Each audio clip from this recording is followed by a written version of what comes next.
Good evening. I got that right. Keith Rutsart from the Giant Kelp Restoration Project in Monterey. Next slide, please.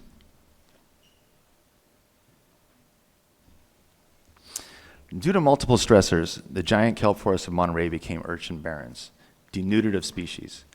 The Monterey Peninsula is ringed by marine protected areas that protected the sea urchins as they spread from Point Pinos into Monterey Bay and down the Big Sur coast. Next slide, please. We first petitioned the commission in 2017, but that was denied for Monterey. It's hilarious, isn't it? Well, I was only afforded the North Coast. We revised and resubmitted our petition in 2019, but that was denied. With giant public support in 2020, urchin culling at Tankers Reef became legal on April 1st, 2021 for 3 years, until it was canceled in 2024. We proposed expansion into MPAs in 2021, but that was denied. We first applied for a kelp restoration management permit in 2022, but that was denied. We worked with the department on a scientific collecting permit starting in 2022, but 2 years later that was denied.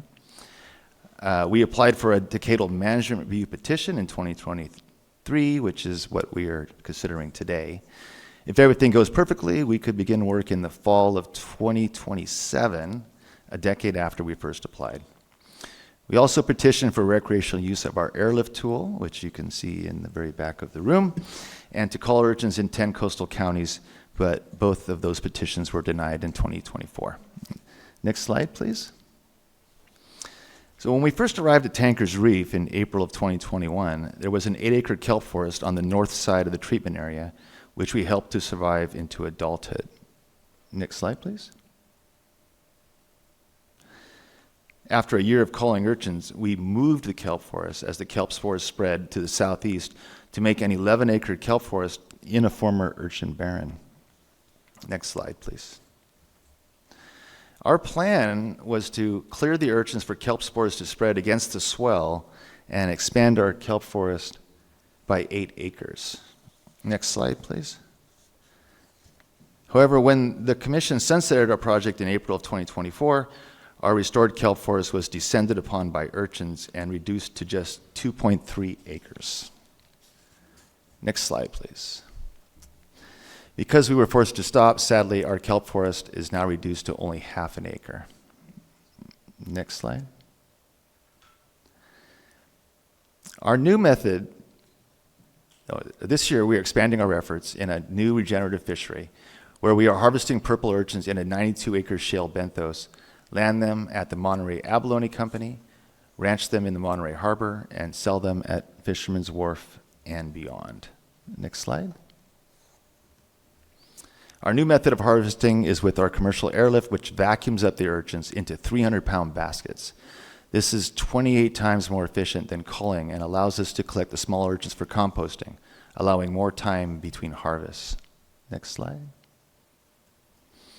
Purple urchins are buttery, sweet, and nutty, and a reliable, secure source of protein in urchin culinary products. The uni scallop toast on the right there, it sells for $32. So this could be a profitable business solution. We can eat our way out of this problem. Next slide, please. Since our petitioning spree started, there have been many state and federal policy changes. The Ocean Protection Council 26 to 30 Strategic Action Plan, Objective 3.3, targets an aggressive kelp restoration management plan by 2027 and targets restoration of at least 2,000 acres of kelp forests by 2030. Next slide. The KRMP, the Kelp Restoration Management Plan, is a kelp restoration permitting framework that began in 2022. Implementation by the Commission has slipped to 2028, leaving only 2 years to go from minus 10 acres to plus 2,000 acres of restored kelp. Next slide. The MPA statewide leadership team work plan for 25 to 30, goal 18 calls for a case-by-case determination for restoration in MPAs. Next slide. OPC funded development of an artificial reef program in 2024 and is paying $550,000 for Sea Grant to develop it. Next slide. OPC 30 by 30. By 2030, 30% of coastal water areas are durably protected and managed to sustain functional ecosystems that both intact and restored, and the diversity of life they support. At last count, the conservation inventory is 21.9% of the California coast. The 2,000 acres of kelp restoration sites needed higher levels of protection. Our proposed Secilta SMR adds less than 0.005% to the inventory as a permanent experimental area. Next slide, please. I was chair of the Monterey Bay National Marine Sanctuary Iconic Kelp Action Plan, established in 2024. The plan originated from recommendations from communities of ocean users and researchers to address the regional loss and long-term health of kelp forest ecosystems in the sanctuary through education, coordination with partners, research, restoration, and community engagement. The department and OPC are seated on the advisory council and agreed to language to advance kelp restoration beyond the pilot scale. Next slide, please. We are not in Kansas anymore. During the decade of denial, ocean conditions have continued to deteriorate. Giant kelp was reduced to 4% of baseline in Monterey Bay, but the kelp in Carmel Bay is 57% better at 6.3% of baseline. Consumed by hordes of oceans, the kelp is transitioning from perennial giant kelp to annual bull kelp species. With the destruction of kelp foraging grounds, the endangered southern sea otter population is declining sharply. Marine heat waves are more often and more intense. It has been way too hot since September of 2025. Kelp loss is accelerating by agricultural nitrate pollution without kelp to uptake those nutrients. You can see in this graph the cold water upwelling lapping at the shore, finally modulating the temperature to within the normal range this March. But a super El Nino is forecast for May. Next slide, please. One of the DMR studies was the Where, When, and How, a guide to kelp restoration in California using spatiotemporal models of kelp dynamics, which determined the places around the peninsula where kelp restoration might be successful and should be prioritized. The highest priority sites are at Secilta SMR, Edward F. Ricketts SMCA, Pacific Grove Marine Gardens SMCA, and Carmel Bay SMCA. Point Lobos was apparently not modeled. So next slide, please. Our petition 23 is to restore kelp in 3 SMCAs and 2 SMRs totaling 2,410 acres, less than 0.5% of statewide MPAs. They are designed around kelp forest and only extend 1/4 to 1 mile from shore. Next slide, please. To protect kelp, we propose to make the SMCAs protected as SMRs. Next slide, please. Our blueprint for kelp restoration in Monterey was incorporated by reference and updated in our petition to include recreational culling of urchins, baiting and trapping urchins, commercial harvest of purple urchins for urchin ranching, managing acid weed that slows urchin migration, removing invasive species of kelp and bryozoans, kelp planting and transplanting like was done previously in Southern California, kelp canopy management by pruning, like you would a fruit tree on land, and prohibiting fishing in overfished MPAs that endanger divers and confound research. Please note that the department did not evaluate the methods with an asterisk. Next slide, please. We also want to deploy artificial reefs where we can grow kelp on durable surfaces and reduce beach erosion, combating sea level rise on sandy beaches. One of the biggest difficulties in working underwater is knowing where you are. For that, we want to install seasonal buoys for wayfinding. At the commissioner's suggestion, we ask for an Adopt a Reef program so that restoration sites are exclusive for us as the long-term stakeholder. Next slide. We are petitioning for a new kelp restoration portal with a new permitting decision tree in the department's scientific collecting permit portal that would allow for 10-year permits with guarantees of extensions if certain metrics of effort are met. Not in this petition, but after listening to tribal concerns, we recommend a similar portal for tribes and tribal community permits for subsistence and ceremonial purposes. The next slide. We heard objections from the Monterey Abalone Company because they were not allowed to harvest kelp in SMRs. Recreational fishers objected that once the SMCAs were changed to SMRs, they would not be able to get them reopened in the next DMR.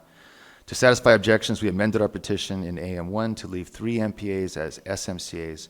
We also aligned the language of our kelp restoration management permit with the state's kelp restoration management plan. To accommodate fishers, we amended to prohibit fishing only while a kelp restoration management permit was active. Next slide. However, the fishers still objected to prohibiting fishing in our small areas because they thought that a 10-year permit would be too confusing for anglers to know if a permit was active or not. So we are proposing in an unevaluated AM2 to make the SMCAs into SMRs as originally proposed, with the caveat that pruning kelp and SMRs be allowed by the Monterey Abalone Company by changing section 632A. Next slide, last slide.